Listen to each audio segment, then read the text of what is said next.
qual que seria o passo inicial para a pessoa que fala assim, ó, eu quero seguir, né, a filosofia de investimentos do Barça, eu quero seguir a filosofia de investimentos da AGF? Qual que é o passo inicial para essa pessoa que hoje não investe?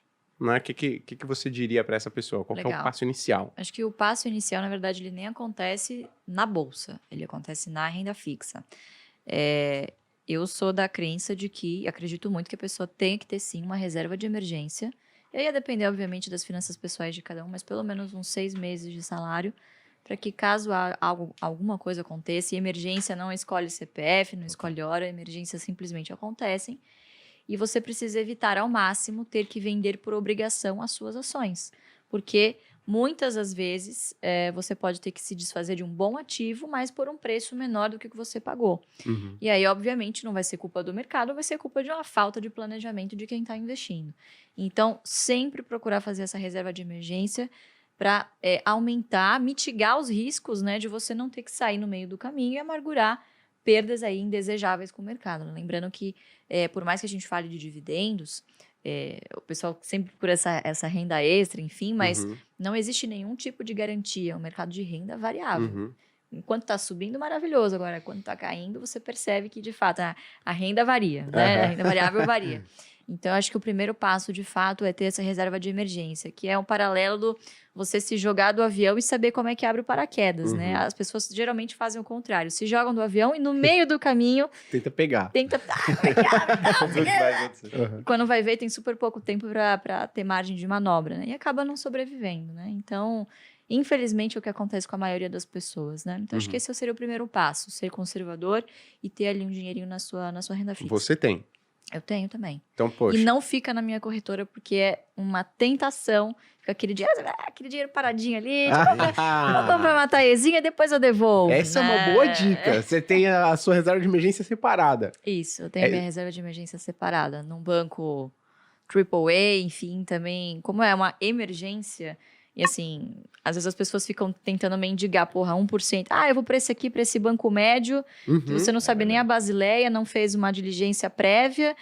Eu vou em busca de 104, 105, 106, 109, como, por exemplo, o que aconteceu agora com o Fundo de Reserva de Emergência do Nubank, né?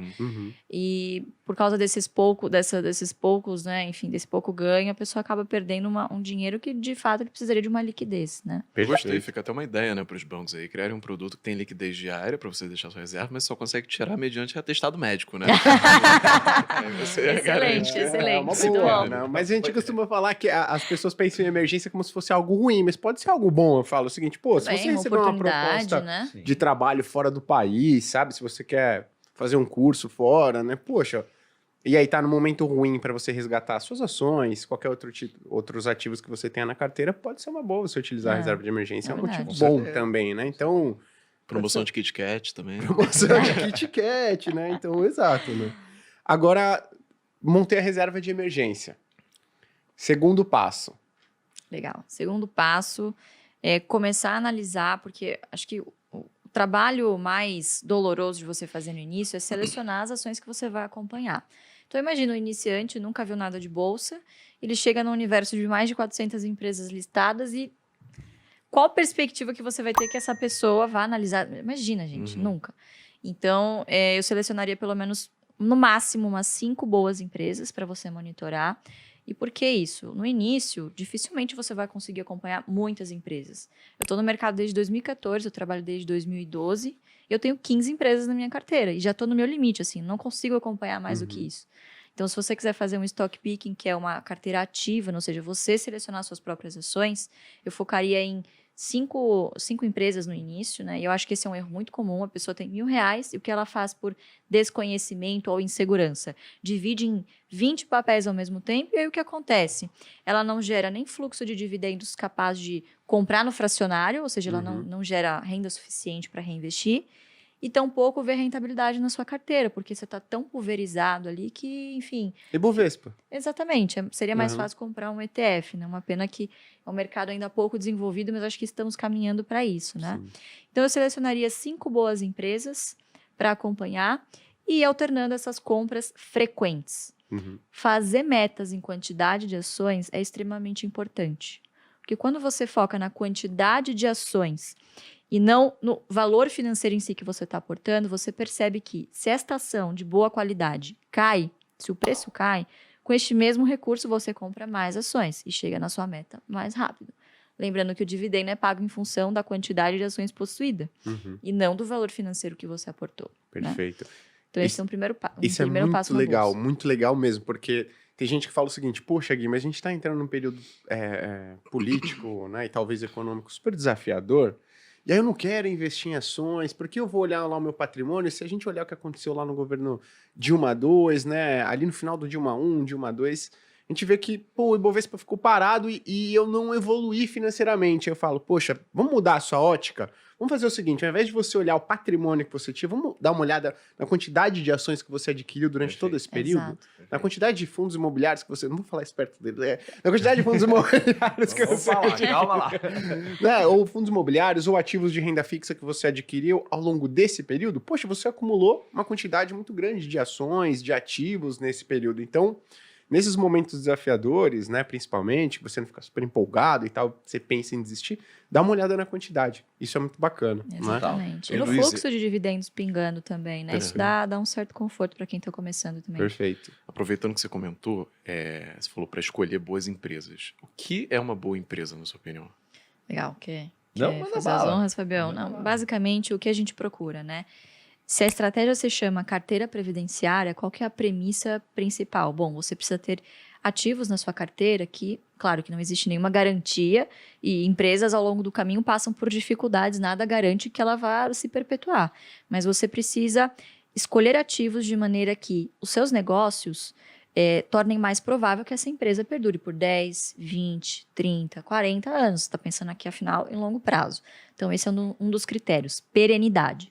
O segundo critério, a gente vive num país que vira e mexe, você tem ondas inflacionárias fortíssimas. Então, você precisa de ativos que tenham poder de barganha de conseguir corrigir o preço dos seus produtos, pelo menos pela inflação, né? Ou ter um custo reduzido abaixo da inflação, enfim, tem esse tipo de vantagem competitiva.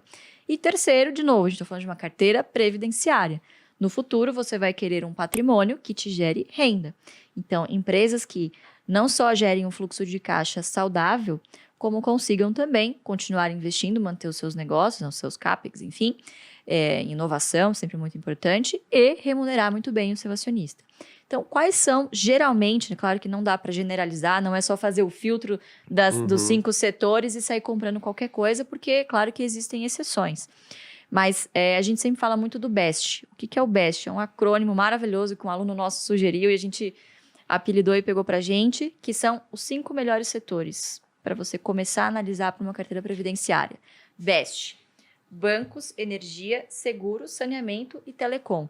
Perfeito. Repare que todas elas são empresas de serviço, cujos boletos no final do mês você não consegue escapar. Então, você precisa pagar o seu cartão de crédito, você precisa pagar o seu seguro saúde, o seu seguro do carro, enfim. Né? Então, são negócios bastante perenes e que em momentos de crise, geralmente são as últimas contas que as pessoas deixam de pagar. Né? Então, enfim, o risco de inadimplência é menor. E nos momentos bons, geralmente são empresas que acabam se recuperando, tem um ramp-up bastante positivo. Né? E lembrando que é um porto seguro para momentos de crise na bolsa. Né? Então, muito provavelmente vocês devem estar vendo aí, por exemplo, as casas, né, de análise, enfim, recomendando bancos, energia, enfim, que são setores considerados mais defensivos perante a bolsa, né? Perante o índice. Né? Perfeito. E aí a pessoa vai lá, tá começando, fala, pô, legal, montou reserva de emergência, aí pegou o BEST, filosofia BEST, aí foi lá em bancos, ela falou, caraca, tem um monte de bancos. Ela falou, energia, pô, tem um monte de empresa de energia. Eu não tenho tempo. Essa pessoa, no caso, nesse pontapé inicial, seria uma boa, na visão de vocês, ela começar através de um índice? Ou não? É melhor ela acompanhar um analista que faz esse trabalho por ela, né? Que siga essa filosofia que ela gostou, né? O que vocês recomendam para essa pessoa que fala, poxa, eu não tenho tempo, tô lá, né, pô, trabalhando, ralando, e eu não consigo me dedicar a isso. Sou ruim com números, então eu preferia delegar isso ou através de um TF, fundo, ou um especialista. O número é o menor dos problemas. É o menor, porque hoje você tem casas de análises muito confiáveis, você pode se cercar de profissionais que te munam desse tipo de informação, até no AGF+, a plataforma. Enfim, você tem vários serviços que te dão ali, te cospem um valor justo e você vai saber se está caro ou está barato. O trabalho mais difícil inicial é você entender se ela é uma boa empresa. Então, você tem que sempre pensar como se fosse na vida real. Você vai comprar uma padaria. Quais características desse negócio você vai avaliar? Poxa, quem são os sócios? Quem são os gestores que estão ali?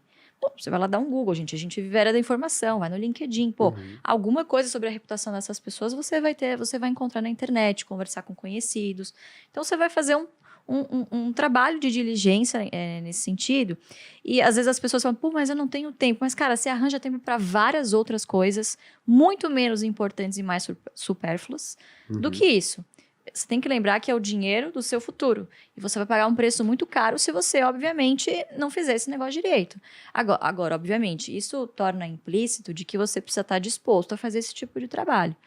Por que aqui a gente não acredita muito em você investir em índice? Porque, infelizmente, não distribuem dividendos e, se distribuíssem, seriam tributados. Então, não há vantagem aqui, diferentemente dos Estados Unidos, em que os ETFs, bons ETFs, distribuem bons dividendos enfim, lá o dividendo já é tributado, mas, diferentemente do que ocorre aqui, não haveria essa vantagem, exatamente. Então, você tem que estar disposto, né, Fabião? Acho que é um acordo com você mesmo de que, poxa, você vai ter que sentar e vai estudar. Isso não acontece do dia para a noite, né? Mas você não pode ficar refém também desses bons profissionais. Você precisa ter uma opinião, uma crítica. Perfeito. Poxa, você, em última instância, você seria sócio das pessoas que estão ali, deste negócio? Entender o que a empresa faz é o mais importante de tudo.